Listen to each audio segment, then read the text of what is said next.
Boa noite, meus queridos irmãos. Pelo menos para nós que estamos fazendo esse sermão nesse momento é noite.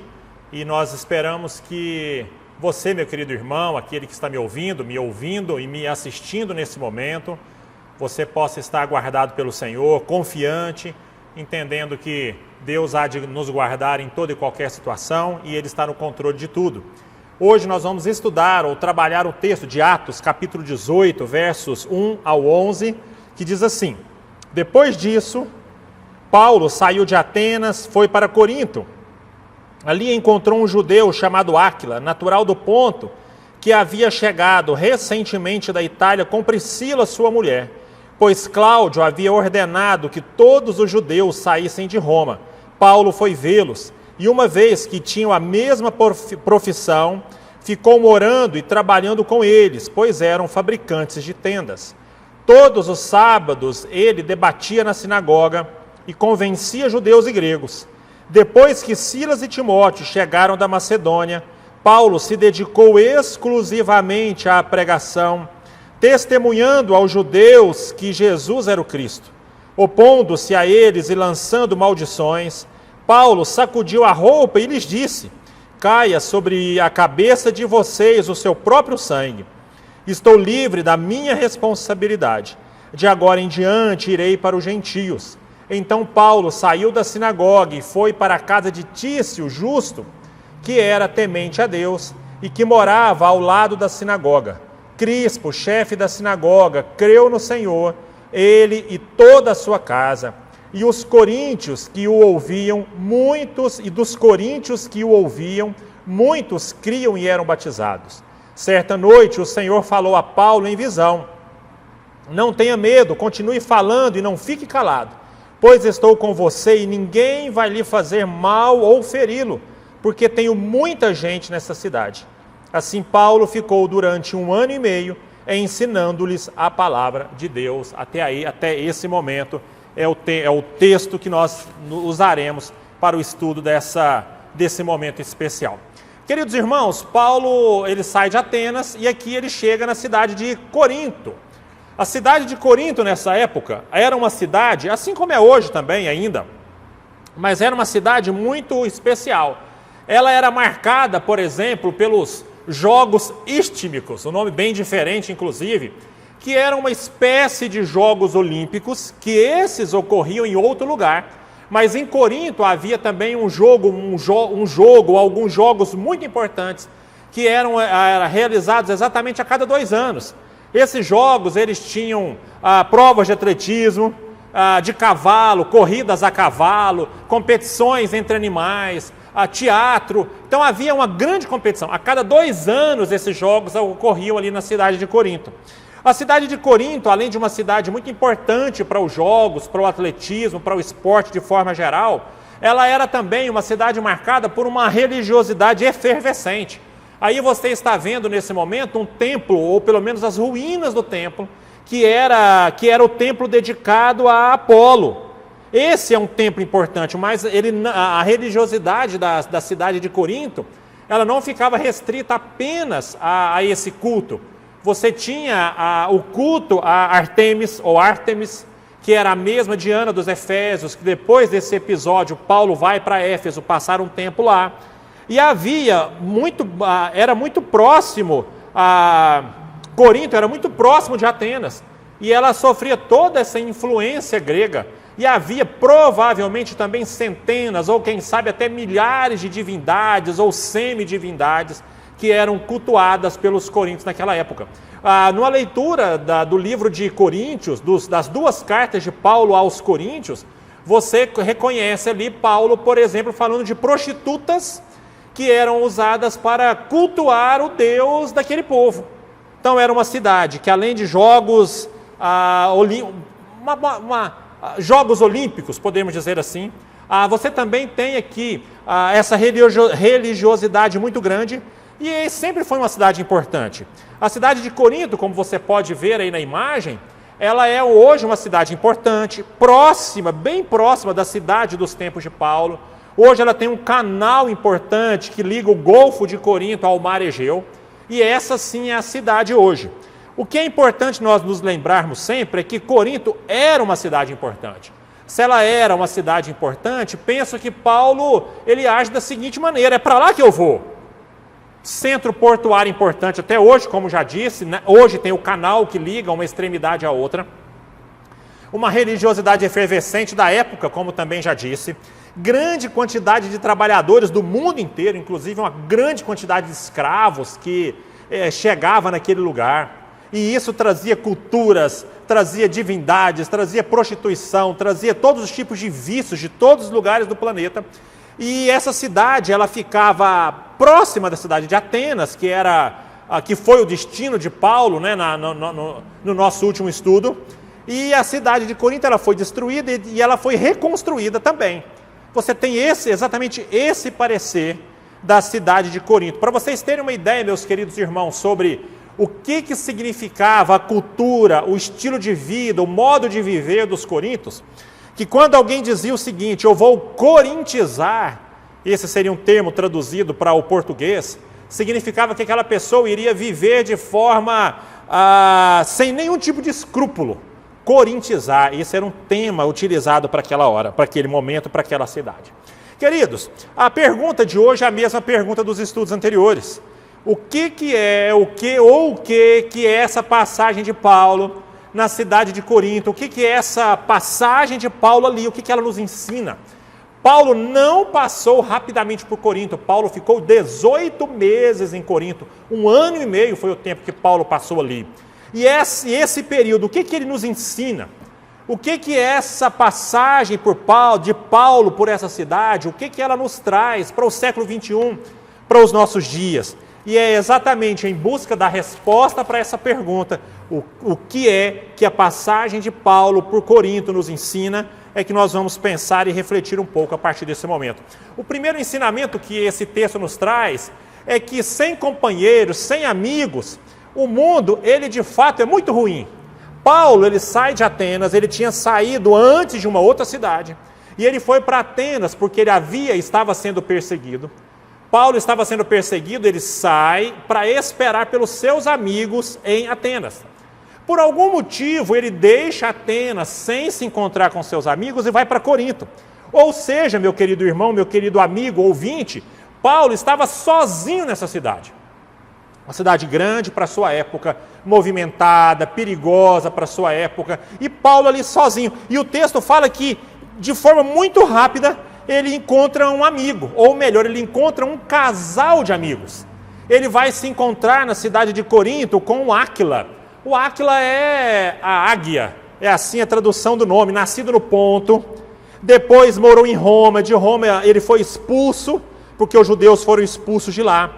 Depois ele vem para a cidade de Corinto, depois ele vai para a cidade de Éfeso. É exatamente essa é a trajetória do Áquila. E ele era casado com a Priscila, na verdade com a Prisca, que era a velha. Priscila é um diminutivo, talvez uma forma mais carinhosa de chamar alguém Priscila, a velhinha.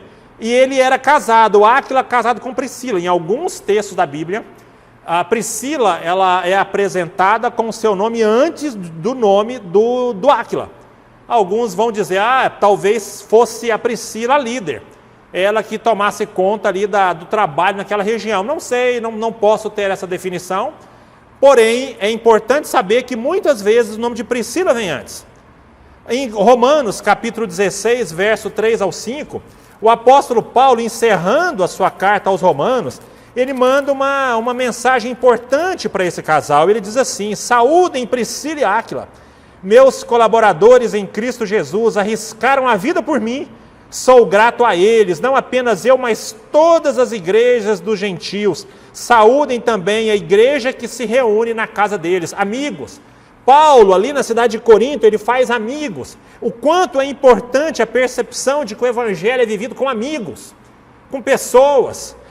Um pouquinho depois, talvez algum tempo depois, não um pouquinho, mas um tempo depois, você vê Paulo terminando a sua carta a Timóteo, a segunda carta, e ele diz o seguinte: olha, todo mundo, todas as pessoas me deixaram, me abandonaram, ninguém veio ao meu favor, exceto Lucas. Lucas era meu amigo, Lucas esteve comigo em todos os momentos. Querido irmão, significa que o evangelho, que a vida, que a igreja, que o reino, É possível ser vivido sozinho? É possível.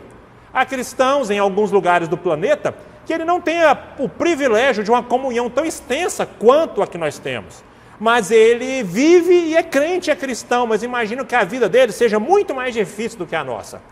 Paulo, ele encontra amigos. Como foi bom, como é bom ter amigos, como esse tempo de quarentena, como esses dias com as nossas igrejas fechadas, como nós temos sentido falta, como é ruim, como dá vontade de abraçar os irmãos, de ver os irmãos, de encontrar as pessoas. Às vezes os nossos cultos, que em alguns momentos nós nem queríamos estar presentes, porque estávamos cansados, como fazem falta, como é importante nesse dia de crise, como o esposo é importante. O Áquila e a Priscila viviam juntos, eles formavam um casal muito unido, e eles sempre juntos. A Bíblia sempre traz a figura do Áquila juntamente com a figura da Priscila. Como é bom ter amigos, como é bom que ao final dessa quarentena, eu espero que ela esteja muito próximo do seu fim, que a gente leve para a vida alguns ensinamentos, entre eles, um deles, que a vida sem companheiros é muito ruim. Que a gente possa olhar e ver de fato quem esteve conosco nos dias de crise. Foram os nossos filhos, foram os nossos pais, foram os irmãos, as pessoas que moram na mesma casa, não porque os outros não pudessem nos ajudar, mas porque não podiam fazer.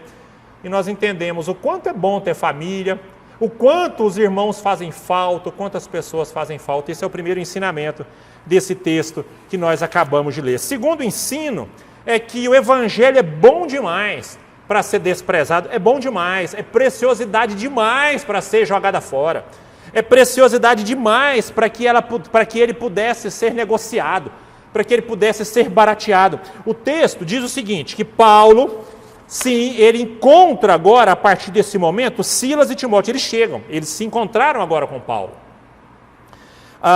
Eles se encontram, e por algum motivo o texto não nos deixa isso claro, que Paulo ele pode se dedicar exclusivamente ao ministério. Paulo vai se dedicar ao ministério, Paulo vai aqui se dedicar, não sei porquê, parece que Silas e o Timóteo, eles tiravam uma sobrecarga de Paulo para que Paulo pudesse se dedicar. E Paulo vai se dedicar onde? Na sinagoga, que era o lugar onde Paulo mais frequentava e sempre frequentava, a fim de que pudesse pregar o Evangelho. E ele chegando na sinagoga, pregando para os judeus, pregando para aquelas pessoas, alguns judeus se opuseram a Paulo, fizeram uma grande oposição, inclusive amaldiçoando Paulo. Paulo, então, de forma bastante enérgica, de forma bastante direta, Paulo ele se torna um homem indignado em algumas situações. Nós vimos no sermão passado que ele ficou indignado quando chegou em Atenas e viu o pecado. Paulo ele fica indignado quando João Marcos abandona a viagem missionária. Paulo ele fica indignado quando alguns apóstolos estavam voltando ao velho judaísmo e fazendo algum tipo de segregação com os novos convertidos. Paulo fica indignado. E lembrando que Paulo é quem nos ensina que paciência é fruto do Espírito. Creio que o desafio é saber exatamente em qual luta entrar e, de fato, com o que ficar indignado. Paulo, nesse momento, ele fica indignado mais uma vez. E ele diz, então vocês não querem que eu pregue, não querem que eu fale do Jesus ressurreto? Que caia sobre vocês o sangue de vocês, que sobre vocês recaia a maldição que vocês estão falando para que ela venha sobre mim, que ela caia sobre você. Queridos irmãos, havia sim uma grande importância nessa palavra. Quando Jesus ele reúne os seus discípulos para uma missão, ele diz o seguinte, entre algumas regras, uma delas é muito importante, e ele diz o seguinte, olha, quando vocês forem pregar o Evangelho, em determinadas aldeias, se essa aldeia não te receber, basta você balançar os pés, tirar a poeira do seu pé, simbolizando que eu não tenho mais nada, não tenho nada a ver com você. Jesus havia ensinado isso para os discípulos. Paulo está dizendo a mesma coisa a partir de agora. Então eu não prego mais para os judeus, eu vou pregar para os gentios. O Evangelho é importante demais para ele ser barateado, negociado com vocês. O Evangelho, de acordo com as metáforas que Jesus utiliza, o Evangelho ele é semelhante a um homem que ele cultivava, ou pelo menos não cultivava, mas que ele procurava e negociava pérolas. Em determinado momento da sua vida, ele encontrou a pérola mais bonita, a maior de todas as pérolas, e aquele homem vende tudo o que tem para ficar com aquele bem precioso. Assim é o Evangelho. Esse é o Evangelho. Eu não estou ensinando ou dizendo para os irmãos que nós devemos abandonar as pessoas, mas eu estou dizendo para os irmãos que nós não devemos baratear o Evangelho a fim de ganhar alguém. Isso não é o papel, não é assim que é feito. Eu vejo às vezes os irmãos discutindo, e não apenas os nossos irmãos, mas irmãos do mundo inteiro, discutindo às vezes na internet, barateando o Evangelho, discutindo algumas questões do cristianismo, da vida, e tornando o Evangelho às vezes algo muito ruim, muito pequeno, diante de tudo que o Evangelho significa. O Evangelho é poder de Deus para a salvação do homem. O Evangelho, ele é grande. O Evangelho é a pérola. O Evangelho, ele é aquilo que há de mais valioso. E nós jamais podemos desprezar o Evangelho ou tornar o Evangelho uma moeda de troca por um pequeno valor. O Evangelho é o que nós temos de melhor. Cristo é aquilo que nós temos de mais valioso na nossa vida. E terceiro e último ponto para nós terminarmos, qual que é o terceiro ensinamento desse texto? É que em todos os lugares existem pessoas esperando por você. Pastor, que história, como é que funciona isso? Olha o texto, irmãos, olha como é que o texto funciona. O apóstolo Paulo, ele passa a pregar o Evangelho na sinagoga, ele deixa a sinagoga e vai pregar perto da sinagoga, na casa do Tício, o justo. Na casa do Tício, muitas pessoas começam a reconhecer a Cristo como Salvador. Vários irmãos da cidade de Corinto, entre eles um homem muito importante chamado Crispo. Ele era um dos homens mais importantes da sinagoga. Se você tiver uma mente e buscar na sua mente, você vai se lembrar desse nome. Havia uma briga sobre batismo, quem batizou quem deixou de batizar, a importância do batismo. E Paulo diz o seguinte, lá em Corinto, lá na carta aos Coríntios: olha, não achem que devem batizar alguém em meu nome, porque nem eu batizei as pessoas, exceto Crispo. É uma lista pequenininha, entre eles a família de Crispo. Ele fala, olha, esse aqui foi batizado por mim. E muitos creram. E Paulo, talvez muito perseguido, não sei se desanimado, porque o apóstolo Paulo era um homem que sabia aquilo que ele estava fazendo. Ele tem uma visão do Senhor à noite, e essa visão, nessa visão ele recebe com muita clareza, uma missão e uma palavra de Deus. Olha, Paulo, não temas, eu estou com você. Não temas, não fique com medo, eu estou com você, ninguém fará mal a você. E continue pregando, Paulo, porque em Corinto tem muita gente minha nesse lugar. Irmãos, como é que pode ter gente de Deus, gente que ainda não era convertida? Como é que poderia ter gente de Deus, gente que ainda não tinha reconhecido Jesus como Salvador? Porque Deus é quem prepara as pessoas. E em todos os lugares em que nós andamos, existem pessoas que já estão preparadas pelo Espírito de Deus para receber a palavra do Senhor. Por isso existe gente esperando por mim e por você. Lembro-me, há muitos anos, fiz um curso em São Paulo e lá tinha um rapaz. Era um curso de inglês, mas para cristãos, para os irmãos da igreja. E eu fiquei hospedado com esse rapaz durante, acho que 10 dias, 15 dias, e fiquei surpreso com o testemunho que ele me contou. Ele dizia sobre a conversão dele, que a conversão dele se dá de forma bastante diferente. Ele não ia na igreja, ele não tinha amigos cristãos, mas ele lia a Bíblia, tinha contato com literatura, e ele se converte, ele aceita a Cristo como Salvador da vida dele, sozinho na casa dele. E ele disse, e ele orava para Deus do jeito dele, e a gente sabe que a oração é nas fraquezas que o Espírito intercede por nós. Ele orava e dizia para Deus, Deus, eu não entendo, eu preciso que alguém me explique, mas eu vou aguardar essa pessoa chegar, até um dia que um irmão bateu na casa dele para evangelizá-lo. Olha que interessante, ele já estava com tudo pronto, o coração pronto, a mente pronta, tudo pronto para que um irmão, um cristão pudesse chegar até ele e pudesse falar para ele apenas para acolher aquela vida, para receber aquela vida que já estava pronta. Paulo, ele é orientado por Deus, que naquela cidade Deus já tinha separado pessoas e bastava que Paulo pregasse para que aquelas pessoas aceitassem a Cristo como Salvador. Olha que dinâmica interessante. Querido irmão, lá na sua escola tem gente que está com o coração preparado para você. Na sua empresa, há pessoas que estão com o coração preparado para você. Sabe aquele homem, aquela mulher, o patrão, o funcionário, aquela pessoa que você diz, você não sabe. Você não conhece, não sabe o coração, não sabe os intentos, os planos de Deus no coração de uma pessoa. E é provável não, é certo, que em todo lugar do mundo existem pessoas esperando por nós. Esperando a mensagem, esperando a oração, esperando aquele dia de colher aquela vida, aquele coração, aquela mente, aquela pessoa para Deus.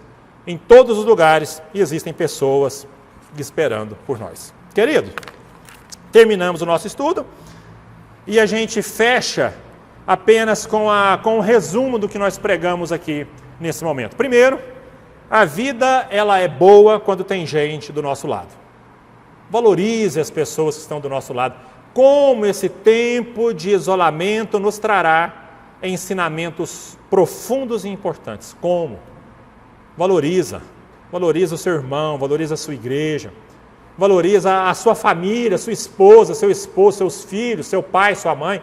Nós ficamos juntos, nós estamos juntos, nós estamos guerreando juntos. Eles têm grande valor, nós temos grande valor uns para os outros. Segundo, nunca despreze o Evangelho. Não negocie o Evangelho com ninguém, o Evangelho não é negociável. O Evangelho é o que há de mais importante na vida de uma pessoa. O que há de mais caro, de mais precioso é o Evangelho. E terceiro, que em todo lugar existe alguém esperando a sua palavra. Em todos os lugares há pessoas esperando que você ore por ela e com ela. Em todos os lugares, em todos os cantos do planeta, há alguém que está aguardando ansiosamente a chegada de um servo de Deus a fim de mostrar-lhe as verdades do Evangelho. Queridos irmãos, termino assim, que você tenha sido edificado, abençoado e que muito em breve estejamos juntos. Eu estou aqui na igreja sozinho, aliás, quase sozinho, sentindo grande falta dos irmãos, de ver essa igreja cheia, os nossos encontros, os nossos churrascos, as nossas festas, os nossos cultos ao Senhor, a palavra, a adoração, as crianças correndo, tocando e batendo aqui na bateria. Que saudade que nós estamos de tudo isso.